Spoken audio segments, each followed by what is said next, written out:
Imagine la scène. Tu ouvres Instagram ou TikTok et pouf, le temps disparaît. 10 minutes deviennent une heure devient 3. Tu ne vois même pas le temps passer. La story de ton pote, le reel débile, le thread Twitter. Tu es dedans, complètement absorbé. Maintenant essaie, juste pour voir, de t'asseoir 45 minutes et de bosser vraiment sur quelque chose qui change ta vie. Apprendre l'anglais correctement, coder ton projet, faire tes comptes, monter ton business, t'entraîner jusqu'à ce que les muscles brûlent. Qu'est-ce qui se passe? Au bout de 8 minutes, une petite voix intérieure hurle déjà. Allez, c'est bon, on verra ça demain. Là, je regarde juste une vidéo rapide. Et tu lâches. Alors que dans ta tête, tu sais très bien que c'est ça qui te rendra libre, fort, riche, respecté. Le téléphone, lui, n'est qu'un trou noir qui aspire ta vie goutte à goutte. Mais tu choisis quand même le trou noir. Pourquoi? Parce qu'on t'a piraté. Pas parce que t'es faible. Pas parce que t'es flemmard. On t'a piraté au niveau chimique, directement dans le cerveau. Il y a une molécule qui décide si tu te lèves du lit ou pas, si tu vas avancer vers tes rêves ou si tu vas rester scotché à ton écran. Cette molécule s'appelle la dopamine. On te dit souvent que c'est l'hormone du plaisir. Mensonge total. La dopamine, ce n'est pas le plaisir. C'est l'envie. C'est le carburant du désir. C'est ce qui te fait bouger vers ce que ton cerveau considère comme important là, tout de suite. En 1954, deux chercheurs canadiens, James Holtz et Peter Milner, ont fait une découverte qui a traumatisé la neuroscience.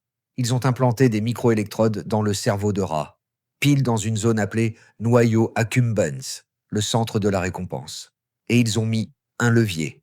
Tu appuies, tu reçois une décharge électrique de dopamine pure. Résultat, les rats appuient jusqu'à 7000 fois par heure. Alors, ils oublient de manger, de boire, de dormir, de s'accoupler. Une rate était morte d'épuisement en continuant d'appuyer avec une patte déjà morte. Quand les chercheurs bloquaient complètement la dopamine avec des médicaments, les mêmes rats restaient à 2 centimètres de leur gamelle et mouraient de faim. Ils pouvaient physiquement manger, mais ils n'avaient plus envie de faire le moindre mouvement. Maintenant, regarde ton téléphone. Instagram, TikTok, YouTube, Snapchat, les notifs rouges, les stories qui s'enchaînent toutes seules. C'est exactement le même levier, mais perfectionné par des milliers d'ingénieurs et des milliards d'euros. Tu n'es plus un être humain. Tu es un rat moderne, avec un levier illimité dans la poche, 24 heures sur 24. Et le pire arrive après. Ton cerveau déteste le déséquilibre. Il cherche toujours l'homéostasie. Si tu lui donnes tous les jours des tonnes de dopamine facile, il diminue le nombre de récepteurs. C'est comme si tu mangeais tous les jours un gâteau géant au chocolat. Au bout d'un mois, une simple fraise des bois te semblera fade et sans goût. Résultat, l'effort, les livres, le sport, les conversations profondes, créer quelque chose de tes 10 doigts, tout ça devient fade, ennuyeux, presque douloureux. Tu perds littéralement la capacité de kiffer ce qui te rend meilleur. Je suis passé par là. En 2021, je gagnais déjà bien ma vie, mais je me sentais vide, éteint. Je me levais, direct téléphone. Je travaillais, YouTube en fond. Le soir, Netflix jusqu'à 3 heures du matin. Je pouvais binge-watcher une saison entière en une soirée, mais lire 15 minutes me donnait envie de pleurer d'ennui. Je me disais, je suis fini, je deviens con, jusqu'au jour où j'ai lu les études sur la désensibilisation dopaminergique. Et j'ai décidé de faire l'expérience sur moi-même. J'ai tout coupé pendant 72 heures. Pas de téléphone, pas d'ordi, pas de musique, pas de café, pas de sucre, pas de porno, même pas de discussion WhatsApp. Rien. Juste moi, mon appartement, un carnet, un stylo et des balades dehors. Les 12 premières heures. L'enfer. Angoisse, irritation, impression de louper quelque chose de vital. Mon cerveau hurlait. Allume au moins une petite vidéo. S'il te plaît. Le deuxième jour. Crise de manque pire que quand j'avais arrêté la clope. Je tournais en rond comme un lion en cage. Et puis, vers la 40e heure. Chérie, tiens, il y a un truc magique. Je me suis assis sur le rebord de la fenêtre. Il pleuvait. Et d'un coup, j'ai ressenti un plaisir immense à simplement respirer. J'ai fait 30 pompes, explosion de kiff, j'ai failli pleurer. J'ai cuisiné une simple poêlée de légumes. C'était meilleur que n'importe quel restaurant étoilé. J'ai compris. Je n'étais pas cassé. On m'avait juste suralimenté avec du sucre chimique pour le cerveau. Depuis, j'ai fait plus de 50 jeûnes cérébraux, de durées différentes, et j'ai accompagné des centaines de personnes en coaching privé. Le retour est toujours le même. Après 2 ou 3 jours, on se sent renaître. Donc aujourd'hui, je te donne le protocole complet pour récupérer ton cerveau en 30 jours, même si tu passes actuellement 6 à 8 heures par jour sur ton téléphone. Étape numéro 1.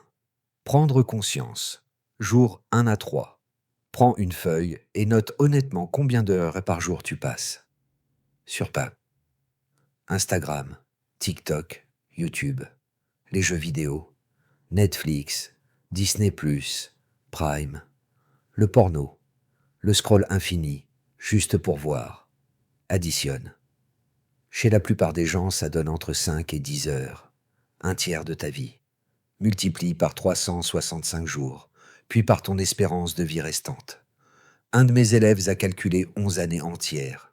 Il a pleuré devant son papier. Étape numéro 2. Premier jeûne léger. Jour 4. Choisis un soir par semaine, vendredi ou samedi. C'est plus facile. À partir de 20 heures jusqu'au coucher. Tout éteint. Téléphone dans une autre pièce, en mode avion, voire dans un tiroir fermé à clé. Tu vas tout de suite voir à quel point tu es accro. Mais c'est juste l'échauffement. Étape numéro 3. Le grand jeûne de 24 heures. Jour 7 ou 8. Prends un week-end. Préviens tout le monde que tu seras injoignable. Du réveil au réveil suivant. Zéro écran, zéro musique dans les écouteurs. Nourriture simple seulement, riz, œufs, légumes, rien de sucré ni d'épicé. Pas de café, pas de thé, juste de l'eau. Tu as le droit de marcher, dormir, écrire à la main, ranger, méditer, regarder par la fenêtre. Les 6 à 10 premières heures, tu vas morfler, c'est normal. Des millions de personnes sont passées par là. Étape numéro 4. La règle d'or. D'abord la douleur, ensuite le plaisir. À partir du 10e jour, pour toujours. Plus jamais de dopamine facile avant d'avoir accompli au moins une chose difficile de la journée. Tu veux scroller? D'abord 25 minutes d'anglais ou de sport. Tu veux ta série du soir? D'abord 2 heures de vrai travail concentré. En 10 à 15 au jour, ton cerveau se recable. Il commencera à kiffer l'effort lui-même. Étape numéro 5. Mini-jeûne hebdomadaire de 12 heures. Tous les dimanches de 20 heures à 8 heures. Le lundi matin. Retour à zéro. C'est la réinitialisation hebdomadaire de ton système nerveux. Étape numéro 6. Le journal dopamine. 3 minutes chaque soir. Un vrai carnet en papier. Tous les soirs tu notes. 1. Combien d'heures de merde aujourd'hui? Sois honnête. 2. 3 choses que tu as faites malgré la flemme. 3. Une sensation agréable que tu as eue dans la vraie vie. Une odeur, un goût, une sensation dans le corps. Au bout de 30 jours, tu ne te reconnaîtras plus. Tu te lèveras à 6 ou 7 heures sans réveil. 2 heures de concentration te procureront plus de plaisir que 8 heures de scroll autrefois. Tu retrouveras les odeurs, les couleurs, le goût réel des choses.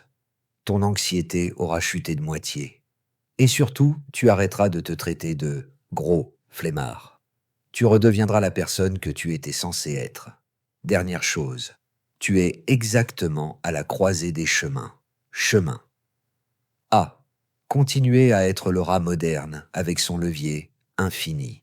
Dans 5 ou 10 ans, tu ne te rappelleras même plus de quoi tu rêvais à 25, 30 ou 35 ans.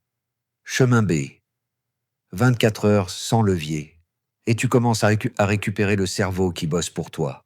Pas pour les algorithmes de Meta ou de ByteDance. Le choix t'appartient. Mais si tu es arrivé jusqu'ici dans la vidéo, c'est que quelque part au fond de toi, la décision est déjà prise. Fais la première action tout de suite. Mets un pouce bleu si tu t'engages à tester au moins un soir sans écran cette semaine. Écris le mot « reset » en commentaire si tu fais les 24 heures complètes. Je répondrai personnellement à chacun qui le fera et qui viendra raconter son expérience. Et surtout, éteins ton téléphone maintenant, au moins pour 60 minutes. Fais-en ton premier pas. Tu es capable de bien plus que ce que tu crois en ce moment. Il suffit de redonner à ton cerveau la chance de s'en souvenir.